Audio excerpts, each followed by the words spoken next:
La Unión Europea aprobó el envío de más de 22 millones de dólares para atender la crisis humanitaria en Venezuela.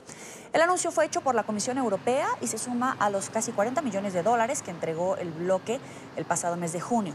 La ayuda se enfoca en la atención médica de emergencia, alimentos, refugio y protección para las familias más vulnerables afectadas por la situación en el país sudamericano, así como asistencia a las naciones vecinas que han acogido el éxodo masivo. La eurodiputada Beatriz Becerra lo confirmó a través de su cuenta de Twitter. La Unión Europea sigue firme al lado de Venezuela. Acabamos de aprobar 20 millones de euros de ayuda humanitaria de emergencia adicionales a los 35 millones de euros aprobados en junio. Más de 3 millones de venezolanos han huido ya del hambre y la miseria que Maduro sigue utilizando como arma contra sus ciudadanos.